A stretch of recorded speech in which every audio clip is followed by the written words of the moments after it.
investigation into stolen Dutch art, supposedly held by Ukrainian ultra-nationalist fighters, could tarnish the image of Kyiv. And after Poroshenko's recent visit to the Netherlands and an impending Dutch referendum on Ukraine's treaty with the EU, it couldn't have come at a worse time. So what went wrong, and who is to blame, and how should Ukraine deal with such a scandal? Joining us here on Viewpoint in our Kyiv studios is Oleksandr Khara, the director of the Department of Multilateral Relations at the NGO Maidan of Foreign Affairs. Mr. Khara, thank you very much for coming in today. Thank you for inviting.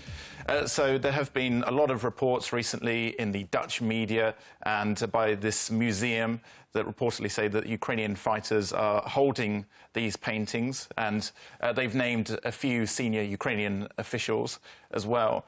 This is not really confirmed, but it could tarnish Ukraine's image with this referendum that's coming up. So what should the Ukrainian authorities do, in your opinion? First and foremost, we need to separate facts from their judgments, and we don't know really who holds these paintings and are they in reality in this same place. It's one thing. Second thing, if we're talking about the reaction of our authorities, we've got the message from the foreign minister that he is conducting negotiations with the Dutch part. He is providing information from the Interior Ministry about the operation or investigations is being done by the Interior Ministry. And the Interior Minister said that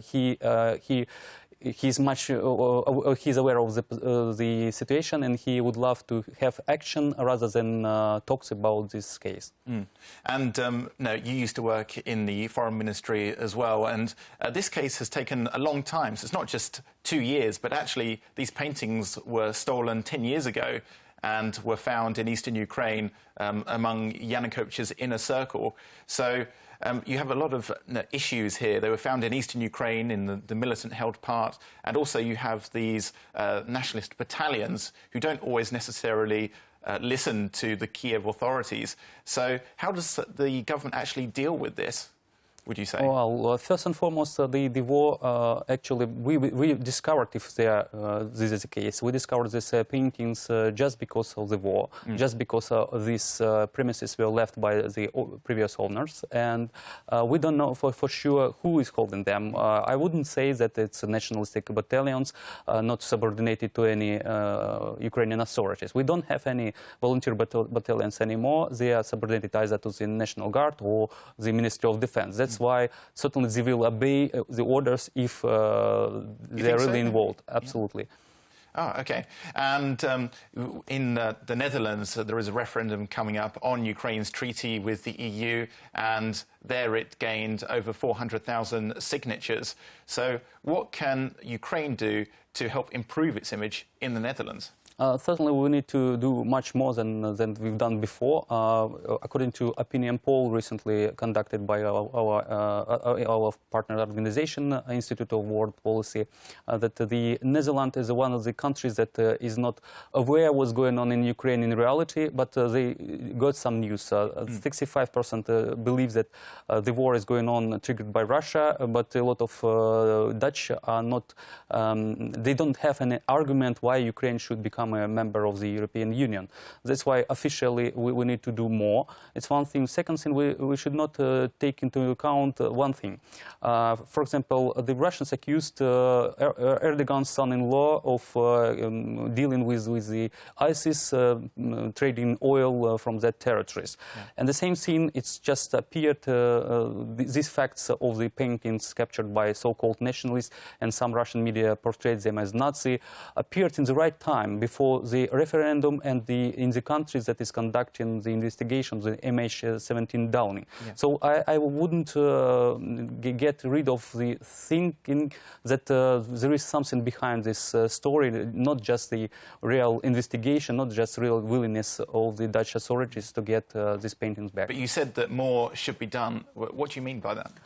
In terms of our public diplomacy, in terms of the talking to the NGOs across the country, because it's much better, and civil society is more reliable than the governmental sources. So we need more civil activists coming to that country, and explaining what's going on in Ukraine, and why should we be in the European Union? Why should they vote yes rather than no to? And what sort of arguments do you think Ukraine should have to be in the European Union? Well, we believe that there was a revolution of dignity based on the values shared by a lot of Europeans. It's one and foremost thing. Second thing, that without secure Ukraine, there is no possibility to have a secure Europe.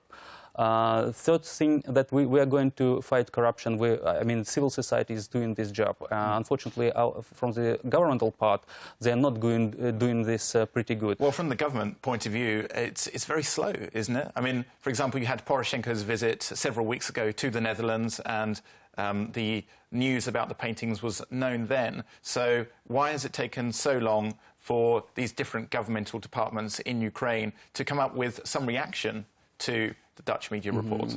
After Yanukovych, we have our civil service in ruins, and including the internal ministry, and it's pretty difficult to get this up and running in the short term. It's one thing. Second thing, it's not just bureaucracy. It's from time to time it's a resistance of the system against the new directions. And secondly, which is important, we are talking about the region that is in war at the moment. So it's more difficult to get this investigation done. It's more difficult to get all necessary resources allocated there, because it's a war over there. Yeah. And who is to blame then, do you think, for not maybe being a bit more forward in this investigation? Is there one particular ministry? Because, for example, the Foreign Affairs Ministry is just like a post office. They take one message from one ministry and pass it to another. So is there anyone who is to blame? Well, I would say that we need to blame someone after the investigation being done, if we get these paintings back, and then certainly the investigation on how it has been done needed to be in place. I wouldn't, certainly the foreign ministry is a bit slow, with no doubts, and post office is the right word for the foreign ministry, but it's correct for foreign ministers of other countries as well. So our foreign ministry does not have any right to investigate, and they just communicated with the other authorities to get this information and to the foreign partners. The same thing with the Ministry of Interior. They've got rights, they've got powers to do this, and they got resources. So whether they're conducting it in a proper manner, we will know in the nearest future. Do you think that budgets are a problem also now, because in these different departments the budgets are being cut? So do you think that leads to less efficiency? If you are talking about the possibility of Ukraine to project its soft power or public diplomacy, yes, it's absolutely correct. The budget of the foreign ministry has been cut not once, but a lot of times. And just if you have a look at the websites of a lot of our embassies in important countries, in the countries that we are dependent on, the assistance and other, so their staff has been cut twice or more times. So really it's a problem for Ukrainian foreign policy and foreign ministry to have proper resources for this public diplomacy work.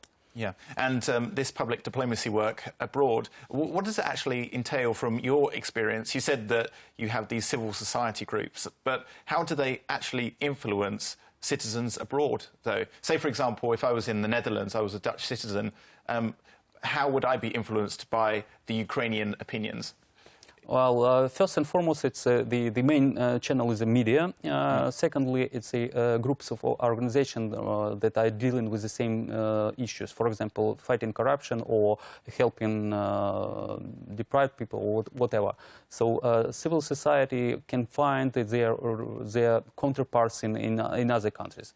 Thirdly, there are a lot of Ukrainian groups organized during Maidan in different countries. They are trying to show, for example, they're organizing flash mobs, they're protesting behind the But also they have publications in different languations as well. This is very important. That's right. So they've got the possibility to address different spheres, different groups of people organized by some ideas organization.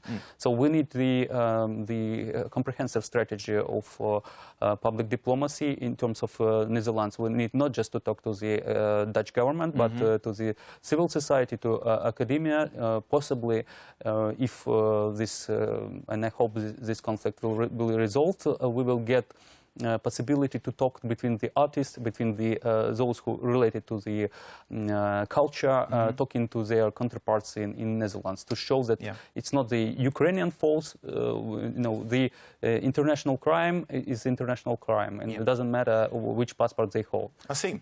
Okay, well, that's very, very interesting. Thank you very much, Oleksandr Khara. Thank you very much for coming into Viewpoint on Ukraine Today. That was Oleksandr Khara. He's the director of the Department of Multilateral Relations at the NGO Maidan of Foreign Affairs. We've been talking about the Dutch art that's currently being investigated in Ukraine. Now, back to the news.